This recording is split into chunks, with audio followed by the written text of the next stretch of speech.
I want to talk about caffeine Yeah. because Okay. Let's because talk about because it. I'm not a big coffee drinker. I have maybe one espresso in the morning if I'm even having coffee at that time, and we live in a world now that the last 40 years, it seems every year there's more caffeine, green tea, uppers in absolutely everything. I have a hard time finding a greens mixture because they all have caffeine in it, and I don't want extra caffeine. If you have it too Yep. late in the day, all these things. And so I'm wondering, and when not to mention if you have too much caffeine, you're feeling anxious, like your life in general is more anxious. So I would imagine sleep is so much worse because everything just becomes a little more heightened and you can't calm down to sleep well enough. Could you Yeah. speak more to what you think about how caffeine affects our life and sleep and all these things? I sure can. Caffeine. You're exactly right. Whenever it comes to this culture, I, I don't know exactly like when we took this turn, but holy cow. Like the Yeah. amount of caffeine. I mean, it's like left, right, and center. Like as I was writing this book, I do this fun exercise for people when they come to see me in a sleep lecture or sleep workshop, and I have this slide, and it shows like some of your most basic, like, oh, the Starbucks this or Dunkin' Donuts that, and so I kind of have like a little chart for everybody to look at, and I kind of just have people do a caffeine audit. Like I don't get into it. I show this slide and I say, let's just take a typical day, and let's Yeah. take this chart, and we're just gonna see let's just see what's happening. And again, my population is first responders. It's military. So a lot of those folks are really pounding caffeine, and we're seeing more and more and more of this. And I totally agree with you. Like as I was reading the book, there's like caffeine gum. There's some water with caffeine in it. I'm like, why? Why did we have to mess with a good thing? Like, just leave water alone, please. Yeah. But a huge piece for my population is working out. So pre-workout, like, holy cow, the amount of caffeine Oh that's my in that. God. Crazy. Holy shit. I mean, when I'm in back in Toronto now, it's not like this in Barcelona. But if I go to a regular coffee shop and I just Mm-hmm. want a shot of espresso, their basic shots in so many cafes are two shots.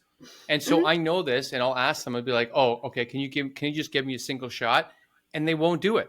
They're like, "Oh, all our machines are pro." I'm like, "What are you talking about? Just pour out half the drink."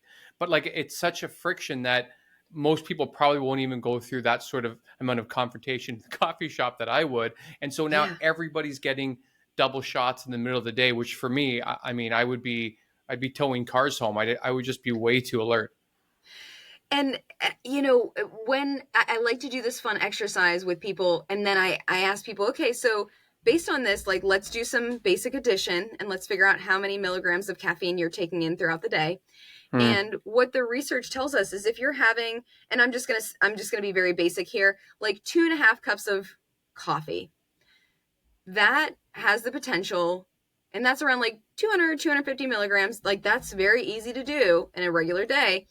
That can influence our ability to get slow wave sleep. Slow wave, aka deep sleep, super important.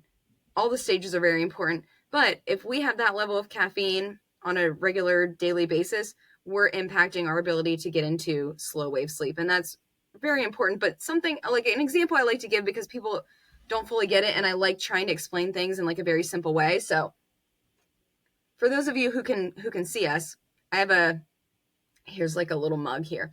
So we everyone's physiology is going to be different, right? We have some people who are going to be ultra rapid metabolizers. We're going to have some people who are poor metabolizers. So a piece of this is going to be unique to you and how do you process caffeine. So take that first and foremost.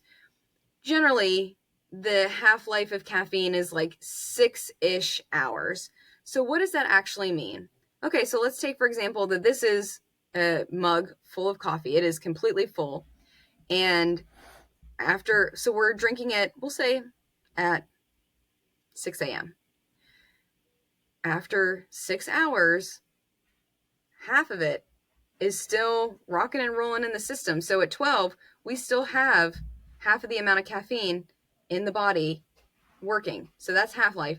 But then 6 hours later, we still have half of that working and exerting its effects in the body. So, we had 6 a.m., 12 p.m., and now 6 p.m. Like that much caffeine is still working in the body. But this is just assuming that you've only had this much Right. at 6 a.m. And that is, I think, very, very rare for people. And I think that it's just so important that we get more self-aware about our caffeine habits, because if caffeine, okay, so at its very most basic, what is caffeine's job? It's to keep you awake and to keep you alert. And, again, to get sciencey for a second, adenosine is what is like caffeine's ingredient that makes us awake and alert. And so, or excuse me, let me say that again.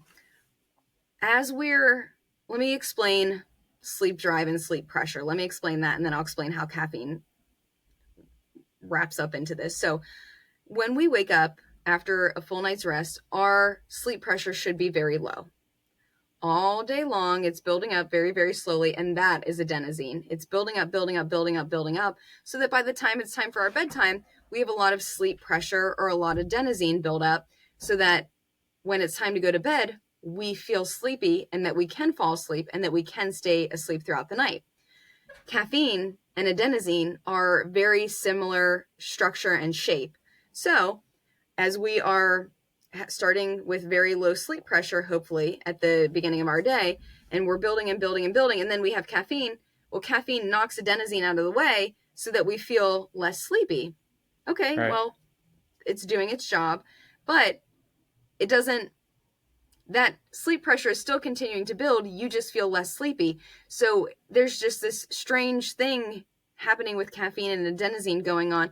And oftentimes people just have a hard time falling asleep because you have so much caffeine rocking and rolling in the system, because really, ideally, we should be cutting it off into the early afternoon. How realistic is that truly for people? Like, I would say like 2 p.m. ideally. But I don't Sure. think that I that's mean, very I can't realistic for even have it people at that late. all. I've historically been super Yeah, sensitive to caffeine, where if I have and it I at am like, too. 11 a.m., I definitely have to calm myself down at night if I even can. As I've gotten older, I'm a little bit better with it, but I'm still worse with caffeine than anybody I know. But I also noticed that like friends of mine will have, you know, 2 to 4 or 5 coffees a day, and like they seem excited and anxious, and like you can see it on them, Yeah. and they're like, no, it's fine, I sleep, no problem. And like you can tell that that's not true. And so caffeine is such a big thing that we don't really moderate, because it's so hard in the society we've built to avoid it and to also Yeah. not need it. Well, and I think that you make a great point that you are very self-aware of yourself, and I'm the same way. Like I might be a bit of a unicorn. I don't do caffeine. I just Hmm. don't. Like, water is my thing. And then, Yeah. every now and again, like I'll go to Starbucks and I'll get a hot chocolate because that's what I really like. And even just like the hot chocolate they serve, I like start to get like a buzz. Like I'm starting to get like a little shaky, and I'm like, this is just meant to be a hot chocolate. Like, what is in here? You know what I mean? So Yeah. Well, it's cacao, how's caffeine? right. Exactly. I Yeah. mean, like I know that there will be some in things like that, and there's even some caffeine in food, as we're talking about chocolate, and say for example, you got some type of espresso ice cream. There will be small amounts of caffeine in things like that. Um, Right. but I'm just saying, like I'm that sensitive that a hot chocolate is kind of making me a little shaky. So it's important that everybody knows what their tolerance is. But I think that there's not enough people who understand what that is, and so we're drinking caffeine all day long to keep us going and getting done what it is we need to get done. Then we sleep poorly, but because we sleep poorly, then we need to hit caffeine even harder the next day. And it's just this cycle of, how do we break this? How do we get out of this? And it's such a struggle. And you're exactly right. Like, society has made it so that coffee, caffeine, whatever you're drinking is so integral, and like you can't go without it, to the point where if people try, and I recommend a slow taper, because otherwise you may end up with headaches and all kinds Right. of nasty side effects if you are going to try and just cut it out like that.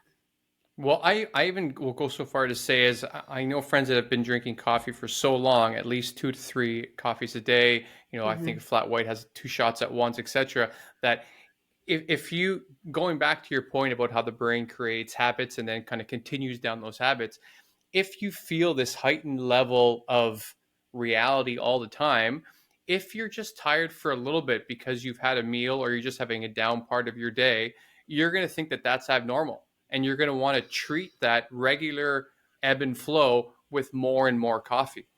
right? And so like I don't know. Well, if you can, I'm a big fan of like a 20-minute nap in the middle of the day, but I know that's not possible for a lot of people. But I mean, just this concept that you always have to be alert or it's abnormal.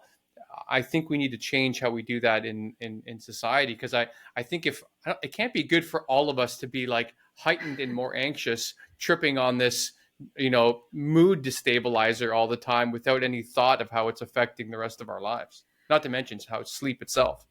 Well, and I agree with you 100%. And just thinking about like what is going on broadly in our world and our society. And so if you are maybe already feeling emotional about things and then you add caffeine on top of it, it's kind of like is Right. is that what it is that we're needing right now? Is this what's best for your mental health? I would tend to not agree.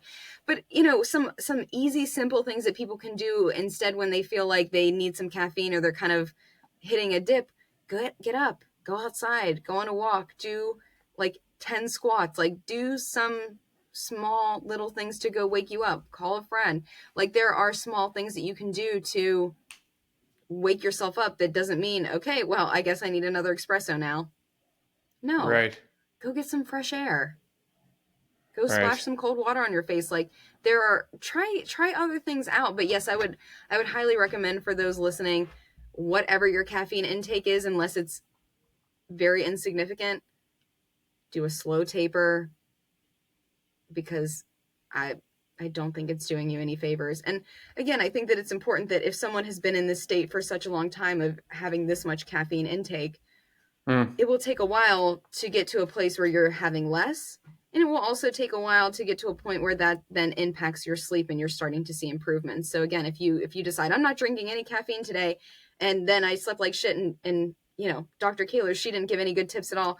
No, it Right. takes time. It takes time.